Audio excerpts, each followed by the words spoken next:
You're watching South Asia Newsline and have the top stories we are tracking for you on Wednesday, the 18th of October. NSA Doval slams Pakistan for blocking India's land access to Central Asia. 2 BSF personnel injured as Pakistan Rangers open fire along border. And activist flags atrocities China-Pak nexus in Balochistan.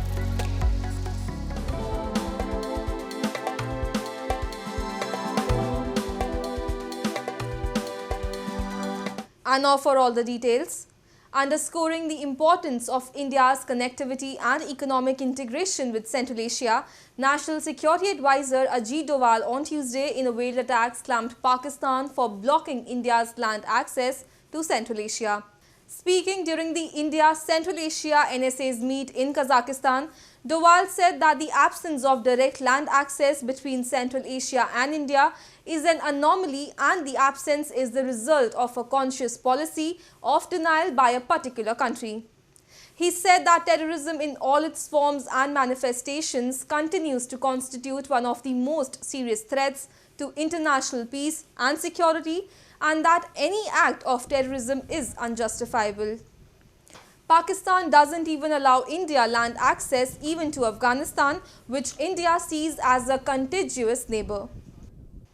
2 personnel of India's BSF, the Border Security Force, sustained bullet injuries on Tuesday after Pakistani Rangers fired without provocation at an Indian post along the international border in Arnia sector of Jammu and Kashmir. In a statement, the paramilitary force said the Pakistani forces targeted the Vikram post on Tuesday evening, which was befittingly retaliated by alert BSF troops. India and Pakistan in February 2021 had renewed the ceasefire agreement for achieving mutually beneficial and sustainable peace along the borders. The agreement has been by and large held between the two countries, with minor ceasefire violations by Pakistan being reported in the last 3 years. Moving on, the 5th charter flight under the Indian government's Operation Ajay, facilitating the return of Indian nationals from conflict-hit Israel, touched down in capital New Delhi in the wee hours of Wednesday. Taking to X, Indian Foreign Ministry said the flight, which arrived from Tel Aviv, had 286 passengers on board, including 18 Nepali nationals.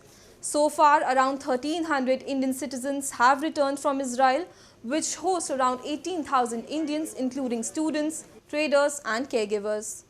There has been no casualty of any Indian nationals so far in the conflict. However, 10 Nepali citizens were killed in the attack by Palestine-based terror group Hamas last week. More flights are expected to be operated in subsequent days, both by India and Nepal, to evacuate their citizens. हाँ, Indian government अच्छा किया है कि हम लोगों को evacuate किया है, क्योंकि बहुत लोग जो है डरे हुए थे, जो बॉर्डर एरिया में जिनके इंस्टीट्यूट हैं वो डरे हुए हैं, तो उसके लिए तो धन्यवाद मैं देना चाहूँगा Indian government. We first of all we would like to thank the Indian government for this support and facilitating Nepali people to bring from Tel Aviv to Delhi, and then they have arrived here very safely. And they are very happy. They have personally thanked the government of India for this support. The war between Israel and terror group Hamas entered its 12th day on Wednesday. US President Joe Biden has also arrived in Tel Aviv for complex diplomatic mission aimed to calm the tensions in the region and shore up humanitarian efforts. The death toll in the ongoing conflict has surpassed 4,000, making it one of the deadliest conflicts in recent times in the West Asian region.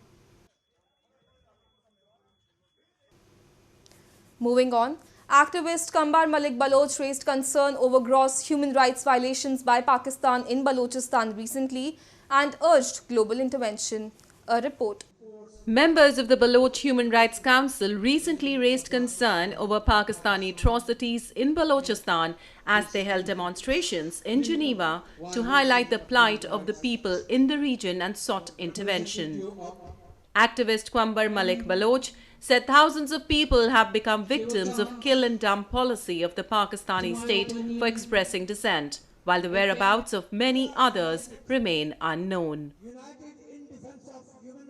So the Pakistani authorities, they have continued their suppressive policies against the Baloch people, and all those people who are calling for their right to self-determination, even the people who even support these demands, are being forcibly abducted and extrajudicially killed.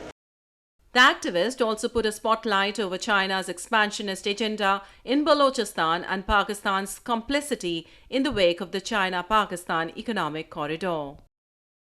So the Baloch believe that the Pakistan and China nexus is to exploit the natural resources, to bring people from the other parts of Pakistan and inhabit them in their homeland, which will eventually convert them into a minority. The United Nations Refugee Agency on Tuesday urged the international community to keep focus on the plight of the Rohingya refugees amid a funding crunch and the lack of long-term solution for their safe return to Myanmar. About 1 million Rohingya Muslims fled a military-led crackdown in Buddhist-majority Myanmar in 2017 and are now living in camps in Bangladesh, in what UN High Commissioner for Refugees Filippo Grandi described as the biggest humanitarian refugee camp in the world. Grandi was in Bangkok on Tuesday to host a meeting on the Rohingya issue, seeking pledges and support from governments and the private sector ahead of the Global Refugee Forum in December. So the idea of these projects was bringing communities together around small issues, building a school, digging a well, repairing houses, and so forth. So this is a small entry point, but in a situation that is quite suffocating, we need little windows, right? So we are trying to push that. But to do that, we need the de facto authorities, in the military authorities in Myanmar, to give us access and to facilitate this work. And this is where we need ASEAN to help. And scores of women from the Rajput warrior community performed their traditional sword dance called Talwar Raas in India's Rajkot city on Tuesday to mark the ongoing Navratri festival. Take a look.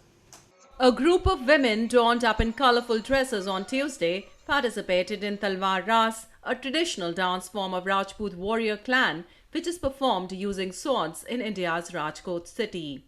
The annual event is organized by the erstwhile royal family of Rajkot as part of the Navratri festival dedicated to Durga, the goddess of power, and to showcase the bravery and valor of Rajput women.